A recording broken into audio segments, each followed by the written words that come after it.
ሰበር ዜና መጋቢት 11 2018 ጤናንና ፍቅርን ይስጥልኝ ውድ አድማጭ ተመልካቾች እንደምን አረፈዳችሁ። የሰዓቱን አበይትና ሰበር ዜናዎች ይዤ ቀርብ ያለው። በቅድሚያም አርዕስተ ዜናዎቹን በማስቀደም ጀምራለሁ። ጄኔራል አበባው በፋኖ ጥቃት ምክንያት ከብር ሸለቆ ወታደራዊ ማሰልጠኛ ካምፕ ተመለሱ። ጄኔራሉ በመተንፈሻ ችግር ምክንያት በአስቸኳይ አዲስ አበባ ወዳለ ሆስፒታል መግባታቸውም ተሰምቷል። ጄኔራሉ ከፋኖ ለማምለጥ ሄሊኮፕተር ሲጠቀሙ እሳቸው የነበሩበት ካምፕ በከባድ መሳሪያ የደበደበው ፋኖ ታንክና መድፍን ጨምሮ በርካታ ተሽከርካሪዎችን በከባድ መሳሪያ መምታቱ ተሰምቷል። ፋኖ ሚስጥራዊ ያለው ከባድ መሳሪያ በእጁ መግባቱ ሲነገር በካምፕ ውስጥ የነበረ ከግማሽ በላይ ምልምል ሰራዊትም በውጊያ መሃል መጥፋቱም ተነግሯል። ከብር ሸለቆ የተሰማውን ሰበር ዜናም በዝርዝር ይዘነዋል። በሌላ በኩል በወሎም በተመሳሳይ ከወልዲያ አቅራቢያ በተደረገ ከባድ ጦርነት የብልጽግና ጦር በናጅሬም አይቀጡ ቅጣት ተቀጥቷል። ዝርዝር አሰናድተናል። ፋኖ በጎንደር ኦፕሬሽን ከገደላቸው የከተማ ከንቲባዎች በተጨማሪም ከማረካቸው ከንቲባ ጋር በፋኖ እጅ ሆነው ከንቲባውን ቃለ መጠይቅ ተደርጎላቸዋል። በቪዲዮ ከከንቲባው ጋር የተደረገውን ቆይታ እናሳያቸዋለን። ሌሎች አስገራሚና አስደናቂ የግንባር ቪዲዮዎችንም ይዘናል፣ ተመለከታላችሁ። ወዲህ ደግሞ ቱሪስቶች አዲስ አበባን የዘነጠች ረሃብተኛ ሲሉ መጥራታቸው መነጋገሪያ ሲሆን የአዲስ አበባ ሕዝብ በቀን 2 መብላት መቸገሩም ተነግሯል። የአዲስ አበባ ሕዝብን ወደ አመጽ ሊከት ይችላል የተባለው የአብይ አህመድ የጥፋት ፕሮጀክትም ይዳሰሳል። የኢትዮጵያ ሕዝብን ህልውና ለማረጋገጥ በዱር በገደሉ የምትዋደቁ ታጋዮችን ጨምሮ ለመላው ኢትዮጵያውያን የእስልምና እምነት ተከታዮች እንኳን ለ1447ኛው የኢድ አልፈጥር በዓል አደረሳችሁ እያለን ቪዲዮን ላይክ፣ ቻናሉን ሰብስክራይብ እንዲሁም ደግሞ ኮመንት እያደረጋችሁ እንድትከታተሉን እየጠየቀን ከማስታወቂያ በኋላ በቀጥታ ወደ ዜናችን እናልፋለን። በካሬ በ85,000 ብር በመሃል ሲኤምሲ አፍሪካ ኮንቬንሽን ሴንተር ፊት ለፊት ብዙዎች ለኑሮና ለኢንቨስትመንት በሚመርጧት ሲኤምሲ በቅርብ ርቀት ላይ ዓለም አቀፍ ሆስፒታሎች አይሲኤምሲ፣ አሜሪካን ሜዲካል ሴንተር እንዲሁም ዓለም አቀፍ ትምህርት ቤቶች ፍሊፐር፣ ብሪቲሽ እና ካምብሪጅ ስኩል የሚገኙበት በመኖሪያ መንደር ውስጥ ሰፊ መዋኛ ገንዳዎችና ዘመናዊ የልጆች መዝናኛዎችም ያገኛሉ። 50% የተረጋገጠ የባንክ ብድርና እስከ 30% ድረስ በአከፋፈል የሚታሰብ ልዩ ቅናሽ በወለል 4 ዘመናዊ ሊፍቶች የምንገጥም ሲሆን ባለ 1 መኝታ 620,000 ብር፣ ባለ 2 መኝታ 907,000 ብር፣ ባለ 3 መኝታ 1.1 ሚሊዮን ብር ቅድመ ክፍያ ከፍለው የቤት ባለቤት ይሆኑ። ለበለጠ መረጃ በ0938 414445 አለያም በ0944 370488 ላይ ይደውለው። ድሪም ቢልደርስ ሪል ስቴት። ቀዳሚ ወዳደረግኩት ዘገባ አልፋለሁ። ኢትዮጵያን የጎበኙ ቱሪስቶች ለአዲስ አበባ የዘነጠች ረሃብተኛ የሚል ቅጽል ስም በማህበራዊ ሚዲያ ማውጣታቸው እያነጋገረ ነው። አሁን ላይ አዲስ አበባ ከተማ ከላይ ስትታይ ነዋሪዎቿ ረሃብ የማይራቡ የከተማዋ ነዋሪ ተመችቶት የሚኖር ይመስላል። ነገር ግን ውስጡ ሲፈተሽ ጉድ ከነጅራቱም የተወለደባት ከተማም ሆናለች። ከተማዋ ተብለጭልጫለች። መናፈሻዎች በመንገድ ዳር ተሰርተዋል። ሳሮች ተተክለዋል። የሳይክል መንገድም ተሰርቷል። ፋውንቴኖችም እንደ ጉድ በየቦታው ይታያሉ። እነዚህ የተተከሉ ሳሮችም በየቀኑ ጧትና ማታም ውሃ ይጠጣሉ። የአዲስ አበባ ሕዝብ ግን በሳምንት 2 ቀን ብቻ ነው ውሃ የሚያገኘው። ህንፃዎች ዲም ላይ ተጠምጥሞባቸዋል። ዘንባባዎችም እንዲሁ ተተክለዋል። ከተማዋ እጅግ ተውባለች ይላሉ ቱሪስቶቹም። የአብይ አህመድ ሚዲያዎች በየመናፈሻው እየተገኙ ኮሪደር የሚባለውን እያሳዩም ይህ አዲስ አበባ ነው ወይንስ ደግሞ ኒውዮርክ ነው እያሉ ሲገረሙ ይታያሉ። የመንግስት ሚዲያዎችና በመዝናኛ ፕሮግራሞች ታዋቂው ኢቢኤስ ቴሌቪዥን ጭምር አብይ አህመድ ኮሪደር ልማቱን ሆነ ሎጅ ሲያስመርቁ በነጋታው እነዚህ ሚዲያዎች ይገኛሉ። ኢትዮጵያ እንደበለጸገች አድርገውም ይዘግባሉ። ነገር ግን ጥናቶች እንደሚያሳዩት አብይ አህመድ የሚገነባቸው ፕሮጀክቶች ተጨማሪ ገቢ የሚያስገኙ ሳይሆኑ ወጪ ብቻ ያላቸውና ህዝቡን ወደ ረሃብ እየመሩ ያሉ ናቸው። በየጫካውና በየበረሃው እየተገነቡ ያሉ ሎጆች ሀገሪቷን እያከሰሩ ነው ሲባሉ የብልጽግና ባለስልጣናቱም ቱሪስት ለመሳብ ነው የተገነቡት ሲሉም ይመልሳሉ። ሰሞኑን በኢትዮጵያ ቴሌቪዥን ፓርቲዎች ክርክር አድርገው ነበር። ብልጽግናን የወከለችው የቱሪዝም ሚኒስትሯ ሰላማዊት ካሳ ነበረች። ተቃዋሚዎቹ የሚከተለውን ጥያቄ ለብልጽግና አቅርበው ነበር። ታሪካዊ ቅርስ የሞላበት ሰሜኑ ክፍል በግጭት እየታመሰ ባለበት ሁኔታ ከጎብኚዎች ቢሊዮን ዶላር አገኘን ትላላችሁ? ይህ ፈጽሞ ውሸት ነው፣ ለምን ተዋሻላችሁ? ተብለው ጥያቄ ቀርቦላቸው ነበር። የብልጽግናዋ ሰላማዊት ካሳ ግን ምላሿ አስደንጋጭ ነበር። ሰላማዊት ካሳ ኢትዮጵያ ሰሜን ብቻ አይደለችም ስትል መልሳለች። ሰላማዊት ካሳ ላለው ጭን ያረግዳል ሆነ እንጂ አክሱም፣ ላሊበላ፣ ራስ ዳሽን፣ ነጃሺ፣ ኤርታሌም፣ የፋሲል ግንብ የሚገኙት በሰሜኑ ክፍል ነው። የውጭ ዜጎች ኢትዮጵያን ለመጎብኘት ሰሜኑን ክፍል ነው የሚመርጡት። ጫካና ሜዳ ሌሎች ሀገራቶች ኢትዮጵያን ይበልጧታል። ስለዚህ ከሰሜኑ ውጪም ኢትዮጵያን ቱሪስቶች አይመርጧትም። በየጫካውና በየበረሃው የተገነቡት ሎጆች የአረብ ኤምሬት ባለሀብቶችና ባለስልጣናት እድሜያቸው ለአቅመ ሔዋን ያልደረሱ ልጃገረዶችን ይዘው ሲማግጡ የሚውሉባቸው ናቸው። እነዚህ ሎጆች በሪፐብሊካን ጋርድ ይጠበቃሉ። የሄሊኮፕተር ማረፊያ ጭምራላቸው። የአረብ ኤምሬት ንጉሳውያን ቤተሰቦችና ባለሀብቶች በግል አውሮፕላኖቻቸው ቦሌ ኤርፖርት ያርፉና በሄሊኮፕተር ወደ እነዚህ ሎጆች ይሄዳሉ። የኩነኔ ደሴቶች ናቸው። አብይ አህመድ በግልጽ ድሃ ማየት አልፈልግም ያሉ መሪ ናቸው። አዲስ አበባ ከተማን አፈራርሰዋታል። የፈረሰውም የድሃ ቤት ነው። አብይ አህመድ ቤትና መኪና ያለው ሆቴል ሄዶ የሚበላ ሰው ነው ከተማ መኖር ያለበት ሲሉ በግልጽ ለህዝቡ በፓርላማ ነግረውታል። መኪና፣ ደህና ቤት፣ ጥሩ ልብስ ያለበሰም የከተማ ኗሪ አናኗሪ ነው እንጂ ከተማ ኗሪ አይደለም ሲሉም ካቢኔያቸውን ሰብስበው በግልጽ መናገራቸውም ይታወሳል። አሁን ላይ ኢትዮጵያ በታሪኳ አጋጥሟት የማያውቅ የኢኮኖሚ ቀውስ አጋጥሟታል። በየቦታው ደግሞ ሎጆችና መናፈሻዎች እየተገነቡ ነው። ኮሪደር የተባለው ብልጽግና ልማት እያለ የሚጠራው ነገር ግን ውድመቱ የሀገሪቷን ሀብት እጅጉኑ በልቶታል። አብይ አህመድ ኮሪደር ልማት ልሰራ ነው ብለው ሲነሱ የነዋሪውን ቤት ነው በቅድሚያም ያፈራረሱት። ያ አብይ አህመድ ድሃዎችን ያፈናቀሉበት ቦታ አሁን ላይ በጥሩ ብር ለሀብታሞች እየቸበቸቡት ነው። የእርሳቸው ንብረት የሆነው ኦቪድ ሪል ስቴትም በርካታ ሪል ስቴቶችን እየገነባበት ይገኛል። ጫካ ፕሮጀክት ብለው በየካ ተራራም የተቀናጣ ቤተ መንግስት አብይ አህመድ እየገነቡ ነው። ከጣሊያን በውጭ ምንዛሬ ድንጋይ ጭምር እየተገዛም በመገንባት ላይ ይገኛል። የጫካ ፕሮጀክት ወጪው 2 የህዳሴ ግድብን የሚገነባ ነው። የአዲስ አበባ ህዝብ ረሃብ ሲጠናበት መነሳቱ የማይቀር ነው ይባላል። ነገር ግን አሁን ላይ ጥናቶች እንደሚያሳዩት 90% የሚሆነው የአዲስ አበባ ህዝብ በቀን 2 መብላት ተቸግሯል። የአዲስ አበባ ህዝብ ከእጅ ወዳፍ የሆነ ኑሮ እንደሚኖርም ጥናቶች ያመላክታሉ። የመላው የአዲስ አበባ ህዝብ የወር ደሞዝ በአቬሬጅ ሲሰራም 8000 ብር መሆኑ ይነገራል። አስቡት በዚህ ዘመን አዲስ አበባ ላይ በ8000 ብር ደሞዝ እንዴት እንደሚኖር። የአዲስ አበባ ህዝብ ኮሪደር ልማት ተብየውን ይጠላዋል። ቤትና ንብረቱን አጥቶበታል። ቤተሰቦቹም ተበትነውበታል።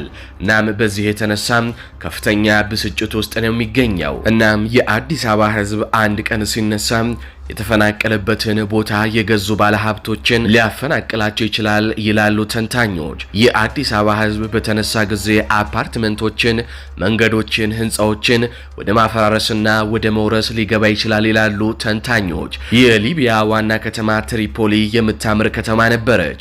ብዙ ሀብት ፈሶባታል። መሐመድ ጋዳፊና አብይ አህመድ አይገናኙም። መሐመድ ጋዳፊ አምባገነን ቢሆኑም ህዝባቸውን አንድ ላቀው አቀማጥለው ነበር የሚያኖሩት። አብይ አህመድ ግን የኢትዮጵያን ህዝብ በረሃብና በድሮን ካልጨረስኩኝ ሞቼ ይገኛል የሚሉ ጨካኝ መሪ ናቸው። ጋዳፊ እኔ እስከምሞት እመራለሁ ከዚያም ልጄ ይመራቸዋል የሚል አምባገነን መሪ ነበር። በዚህ ወቅት ነው ህዝቡ ግልብጥ ብሎም የወጣበት። የታጠቁ ተቃዋሚዎችና የኔቶ ጦር ትሪፖሊን እንዳልነበረች አድርገው አወደሟት። ጋዳፊ የዲሞክራሲ ስርዓት ዘርግተው ቢሆን ኖሮ ሊቢያ አትፈርስም ነበር። ኢትዮጵያም በየቦታው የታጠቁ ኃይሎች አሏት። ህዝቡም ተራብኩኝ ሰላም አጣው እያለ ይገኛል። አንድ ቀን መፈንዳቱም አይቀርም። ያ ደግሞ ከፍተኛ የሰው ህይወት ማጣትንና ውድመቶችን ያስከትላል። አብይ አህመድ ከሁለተኛው የዓለም ጦርነት ወዲህ ብዙ ህዝብ ያለቀበትን ጦርነት አካሂደዋል፣ እያካሄዱም ይገኛሉ። የአብይ አህመድ ጦርነት ዓለም ኢትዮጵያን በጦርነት የምትታመስ ሀገር እንደሆነች እንዲያውቅም አድርጓል። አብይ ከተማን በማስዋብ ይኸው ጦርነት የለም እያሉ ዓለምን ለማታለል ይሞክራሉ። ነገር ግን የውጭው ዓለም ጠንቅቆ ኢትዮጵያን ያውቃታል። አብይ ለታዋቂ የአፍሪካ ቲክቶከሮች ኃይለኛ ገንዘብ እየሰጡም አዲስ አበባን እንዲያሳዩላቸውም እያደረጉ ይገኛሉ። በየቀኑ ኮሪደር እያስባሉ ቢያዘግቡም ዓለም ከቁብ ግን አልቆጠራቸውም። በዚህ ጉዳይ ፈረንጅ አይታለልም። ምናልባት አፍሪካዊ አሊያም ደግሞ ጥቁሩ ማህበረሰብ በቀላሉ የሚታለል ሆኖላቸው ሊሆን ይችላል። የአፍሪካ ህዝብ ወደ አውሮፓና መካከለኛ ምስራቅ ወደ አሜሪካ የሚሰደድ ድሃ ህዝብ ነው። ለመጎብኘት የሚሆን ገንዘብ የለውም። የሚዝናኑት ከባለስልጣን ጋር ሆነው ገንዘብ ያካበቱና ባለስልጣኖች ናቸው የሚጎበኙት። እነሱም ቢሆኑ ለመጎብኘት አፍሪካ ምርጫቸው አይደለም። ስለዚህ የአብይ አህመድ ኮሪደር ልማት አብይ አህመድ የሚመጻደቅበት እንጂ እነሱ እንደሚሉት ቱሪስቶች የሚጎበኙትም አይደለም። ቱሪስቶች ኢትዮጵያ መጥተው አዲስ አበባን የዘነጠች ረሃብተኛ ሲሏትም እየጠሯት ነው። አሁን በቀጥታ ከአማራ ክልል ወዳገኟቸው አበይትና ሰበር የጦር ግንባር መረጃዎች አልፋሉ። ሰበር ዜና ጄኔራል አበባው በፋኖ ጥቃት ምክንያት ከብር ሸለቆ ወታደራዊ ማሰልጠኛ ካምፕ ተመለሱ። ጄኔራሉ በመተንፈሻ ችግር ምክንያት በአስቸኳይ አዲስ አበባ ወዳለ ሆስፒታል መግባታቸውም ተሰምቷል። ጄኔራል አበባው እንደተለመደው ፋኖ በጦር ሜዳ ከፍተኛ ድሎችን ሲያገኝ ለማጣጣልና የፕሮፓጋንዳ ቅልበሳ ለማድረግ አማራ ክልል አቅንተዋል። ለወራት ከደብረ ብርሃን ሳያልፉም ውጊያ ሲመሩ የነበሩት ጄኔራል አበባው በዚህ 3 ቀን የፋኖን የጎንደር ድልን እንዲሁም ድሮን ታጠቀን የሚለውን አስደንጋጭ መረጃ ለማጣጣል የኢቲቪንና የፋናን ካሜራ ደርድረው አዲስ ሰራዊት አስመርቀናል የሚል ድራማ ለመስራት ትላንት አመሻሹን ወደ ብር ሸለቆም አቅንተው ነበር። የጎጃም ፋኖ ከቀናት በፊት በርካታ ወታደሮችን የደመሰሰበት ዘመቻ በዚህ ካምፕ ዙሪያ መስራቱ አይዘነጋም። ታዲያ ትላንት አመሻሹን ጄኔራል አበባው ካምፑን እግራቸው በረገጠ ቅጽበት ውጊያ የከፈተው የፋኖ ጦር ተደጋጋሚ የሞርተርና የአርፒጂ እንዲሁም እስካሁን ፋኖ በይፋ መሳሪያውን እንደታጠቀ ባልገለጸው ምስጢራዊ ከባድ መሳሪያ ካምፑን ሲደበድብ አምሽቷል። የፋኖ ኃይሎች የከባድ መሳሪያ ድብደባ አዲስ የሆነባቸው ምልምል ሰራዊትም በድንጋጤ ከካምፑ እየወጡ በየጥሻውና ጫካው እየተተራመሱ ከግማሽ በላይ የሚሆነው አጋጣሚውን በመጠቀም ከካምፑ አምልጠው ጠፍተዋል። የፋኖ ኃይሎች በከፈቱት የከባድ መሳሪያ ጥቃት ካምፕ ውስጥ ተቀምጠው የነበሩ በርካታ ወታደራዊ ተሽከርካሪዎችን ጨምሮ ታንክና መድፎች የተመቱ ሲሆን ለጊዜውም ቢሆን መከላከያው እንዳይጠቀምባቸው ማድረግ ተችሏል ነው የተባለው። በዚህ ውጊያ መሃል ከትንሽ ደቂቃዎች በኋላ እንደለመዱት በሄሊኮፕተር ያመለጡት ጄኔራል አበባው የመተንፈሻ ችግር ለሁለተኛ ጊዜ እንደገጠማቸውና ሆስፒታል እንደገቡም ተነግሯል። በቅንቡላና ፈንጂ ጭስ እንዲሁም በአቧራ ከፍተኛ ትርምስ የተነሳ ያተነፋፈስ ችግር ያጋጠማቸው ጄኔራል አበባው ፕሮፓጋንዳቸውን ሳያሳኩም የያዙትን ካሜራ ይዘው ወደ አዲስ አበባ የተመለሱ ሲሆን ሆስፒታል ለተወሰነ ሰዓታት መቆየታቸውም ተነግሯል። በፋኖ ከባድ መሳሪያ ጥቃት ምክንያት የተደናገጠውና የጠፋው ምልምል ሰራዊቱን ፍለጋ ዛሬ ከነጋ በጄኔራል ተውፊቅ የተመራ ኃይል ሰራዊቱን ቤት ለቤት ፍለጋ መጀመሩም ነው የተነገረው። ከዚህ ጋር በተያያዘ ጄኔራል አበባው ዳግም በአብይ አህመድ ወደ አማራ ክልል ሄደው ፕሮፓጋንዳ እንዲሰሩም ሊደረጉ ይችላሉ ነው የተባለው። ምናልባት ወደ ባህር ዳር ሊያቀኑም እንደሚችሉ ነው መረጃው የደረሰን። ይህ በእንዲህ እንዳለ ምኒልክ ዕዝ 101ኛ ኮር ወልዲያ ዙሪያ ከባድ ተጋድሎ በማድረግ ድል አስመዘገበ። ምኒልክ ዕዝ 101ኛ ኮር አሃዶች የሆኑት 11ኛ ክፍለ ጦርና 35ኛ ክፍለ ጦር በጋራ በመሆን በትላንትናው ዕለት ከወልዲያና ከመርሳ ተነስቶ በበርካታ እግረኛና መካናይዝድ እንዲሁም ድሮን ታጅቦ ወደ መርጦ ማጥቃት ያደረገ የብልጽግና ኃይል ጋር ብርቱ ትንቅንቅ ተጋድሎ በማድረግ ድል አስመዝግበዋል። በተጋድሎ በርካታ የብልጽግና ኃይል በኮሩ መካናይዝድ በታገዘ ውጊያ ከባድ ሰብአዊና ቁሳዊ ኪሳራ እየደረሰበት ሲሆን ቁጥሩ ቀላል የማይባል እግረኛ ሰራዊት ተደምስሷል ነው የተባለው። በርካታ ቁስለኛም ወደ ወልዲያና መርሳ ሆስፒታል አስገብቷል። በዚህ ከባድ ውጊያ የብልጽግና ኃይል ከወልዲያ ስታዲየምና ከተለያዩ ቦታዎች ከባድ መሳሪያ ወደ ተለያዩ የገጠር ታዳጊ ከተሞች እያስወነጨፈ የዋለ ሲሆን በሰው ህይወትና በቤት ንብረትና እንስሳቶች ላይ ከባድ ጉዳትም አድርሷል። እንግዲህ እንደሚታወቀው በጎንደር ኦፕሬሽን በርካታ ከንቲባዎች ተገድለዋል። በርካታ ከንቲባዎች ደግሞ በፋኖ ተማርከዋል። ከነዚህ ከንቲባዎች መካከል በትላንትናው ዕለት በቅንጫቢ ያሳየናችሁ የጋይንት ነፋስ መውጫ ከተማ ከንቲባ በፋኖ ቁጥጥር ስር መዋሉን መዘገባችን ይታወሳል። ከዚህ ጋር በተያያዘ ከከንቲባው ጋር ቆይታ አድርገናል። ፋኖ ከንቲባውን እየተንከባከበ ይዞታል። እስኪ የሚለውን አድምጠን እንመለስ። ከለባላለው የነፋስ መውጫ ከተማ ከንቲባ ነኝ። ወደ ፋኖ ከተቀላቀልክ በኋላ ምን ገጠመ? እኔ በትናንትናው ዕለት ፋኖ ከያዘኝ ጊዜ ጀምሮ የደረሰብኝ ነገር የለም። እውነት ለመናገር የተደረኩትም ነገር የለም። በእንክብካቤ እንደውም ምንድነው የሚያስፈልግህ ምንድነው ያለው ነገር በማለት ሁሉም ሰው አክብሮ እንደውም ጋሽ ምናምን እያሉ ነው ያዙኝ እንጂ የተለየ ነገር የደረሰብኝ ነገር የለም። እስካሁንም ድረስ ይሄን አርጋሃል ይሄን ሰርተሃል ምናምን የተባልኩትም ነገር የለም። አኖ እስካሁን ስሰማው ከነበረውና አሁን መሬት ላይ ወርደ ያየው ምንድነው? እኔ ባየሁት ሁኔታ አይደለም በራሴ በሌሎች አብረው በተማረኩ ምርኮኞች ጭምር እየተደረገ ያለውን ነገርና አጠቃላይ እንክብካቤ ሁሉ በደንብ ነው ያየሁት። በሚባለውና እዛ በመንሰማው በሚወራው ልክ አይደለም ያገኘሁትና የተሻለ ነገር ያገኘንበት ምንም አይነት እንግልት የሌለበት ሁላችንም ተከብረን ምግብም ቢሆን ቁርስ ለሚበላም ቁርስ ምሳ ለሚበላም ምሳ በየሰዓቱ በሚፈለገው መንገድ አገልግሎት እያገኘን ያለንበት ሁኔታ ነው ያለው። ከዚህ ከመጣ በኋላ ምን አየህ? እኔ ከዚህ ከመጣው በኋላ ያለውን ነገር ሳይ ያው አጠቃላይ የሰራዊቱ አደረጃጀትም የሰራዊቱ ጥንካሬም ቢሆን በተሻለ መንገድ ያየውበትና ተናቦ በብዙ ነገር አንድ አይነት ሆኖ ያየውበት ሁኔታ ነው ያለው። አማራ ፋኖ ብሔራዊ ንቅናቄ በጎንደር ጠቅላይ ግዛት እዝ በ206ኛ ከፍ ያለው ደሴ ኮር በአንበሳው ጋይንት ክፍለ ጦር ነው የተማረከው። እንግዲህ ከተማረከው በኋላ የገጠመህን ለመግለጽ ሞክረሃል። እንደው እስካሁን ባለው እስካሁን አንተ እንግዲህ የንፋስ መውጫ ከተማ ከንቲባ ነህ። ብልጽግና ምንድነው ስለፋን ነው የሚላችሁ? ድርድር ሲደረግ እንደዚህ አይነት ድርድር ነው እንደሚደረገው እጅ መስጠት እንጂ። አዎ ልክ ነው። ድርድር እንግዲህ እንዳልከው ሀሳቦች ይቀርባሉ። እነሱም በጋራ አይቶ ሁሉም ሰው የሚያቀርበውን አጀንዳ በጋራ በማየት የሚያስማሙትንና አንድ አይነት የሚያመጡን ወደ አንድ የሚያመጡትን ሀሳቦች የበላይነት ኑሯቸው በዚያ ልክ ሁሉም ተማምኖበት ሲሆን እንግዲህ ድርድር የሚባለው እሱ ነው ብዬ ነው የማስበው። ስለ ብልጽግና አንተ የተረዳውና የምታውቀው መስሎስ እስካሁን ስትሰራ የነበረውን ነገር እስቲ አካፍለኝ። ዞሮ ያው እንግዲህ እንደሚታወቀው ያው እናንተም እንደምታውቁት እኔ ተሿሚ ነኝ። ተሿሚ የሆንኩት ወደ ከንቲባ 1-2 አመት ከ6 ወር አካባቢ ነው። በዚህ ላይ አጠቃላይ አሁን በገጠመን አጠቃላይ ነባራዊ ሁኔታ ያው እንደሚባለው የግድ ፖለቲከኛ ስለሆንክ እዛ አካባቢ ያው ችግሩን በድርድር መፍታት እና አማራ እንደ አማራ እንዲቆም በማድረግ እንዲህ አይነት ነገሮችን ለመስራት እድሉ ስለሌለ በየሰዓቱ የሚባል ነገር አለ።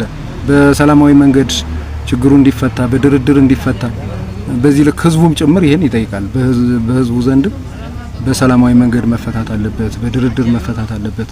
የሚገዳደለው እርስ በርስ ነው፣ ወንድማማች ነው። እዛም የሚሞት ወንድም ነው፣ ከዚህም የሚሞተው ወንድም ነው በሚል ብዙ ጊዜ የሚነሳ ነገር አለ። ይሄንን ለመፍታት ግን ያው እንደምታየው እንግዲህ እንደ ብልጽግና ብዙ ጊዜ በዚህ ልክ መውሰድና መግባት ያልተቻለበት እድል ነው ያለው።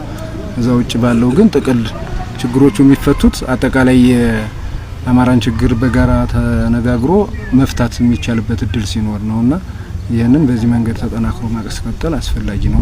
መጋቢት 9 እንድትማረክ መጋቢት 7 ቀን በወረዳን ወክለውና ክልልን ወክለው የሚመረጡ ሰዎችን ስታስተዋውቅ ነበረ። ሚዲያ ላይም ተመልክተናል። ይሄንን ቀደም እንዳልኩት ማለት ነው።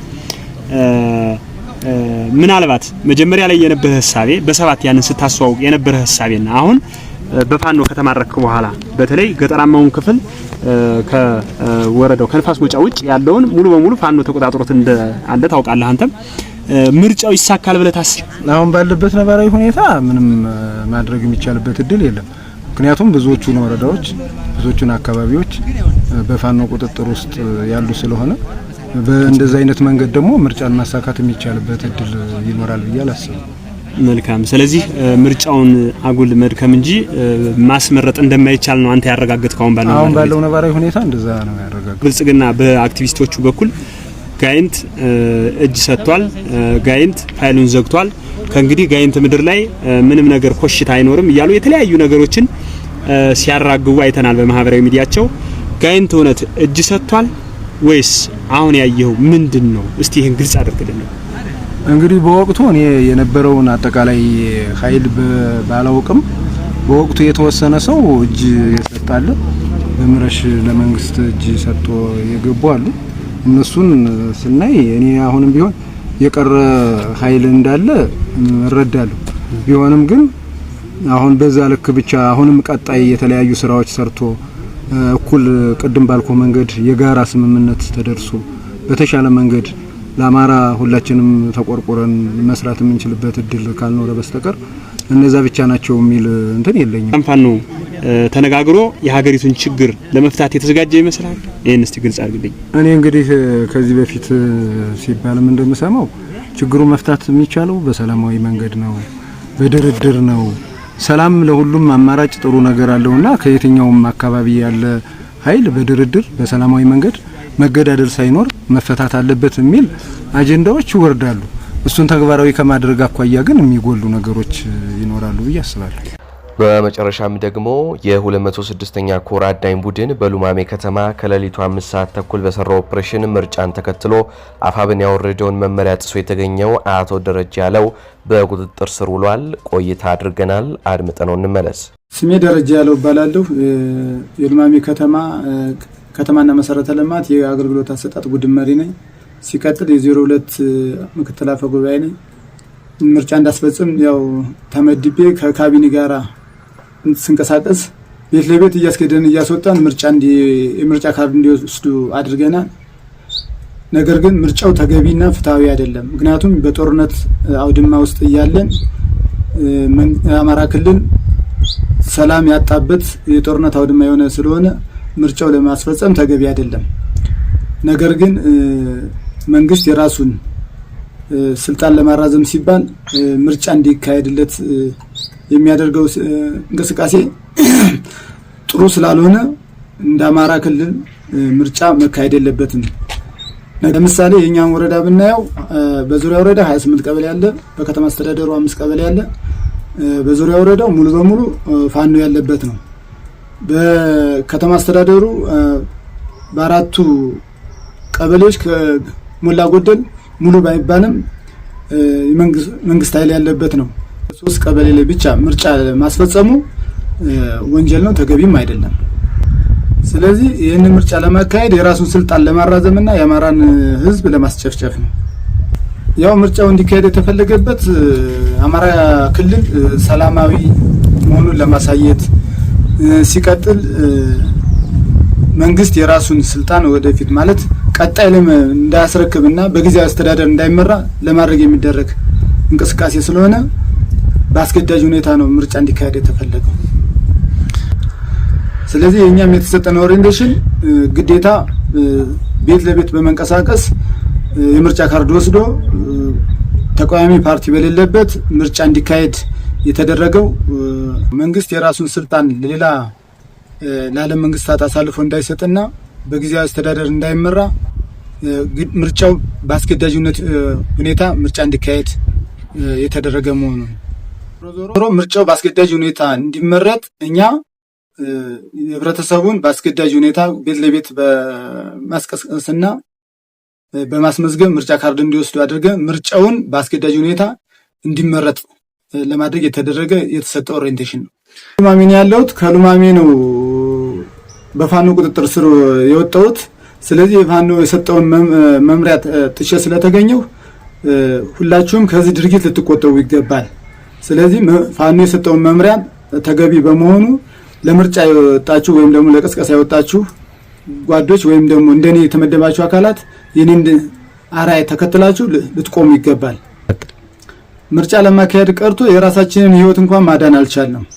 ምክንያቱም ያገዛዙ መንግስት የራሱን ጥቅም ለማድረግ ስለሆነ የፋኖ የሰጠውን መምሪያ ተግባራዊ እንድታደርጉ መልእክት ማስተላለፍ ፈልጋለሁ።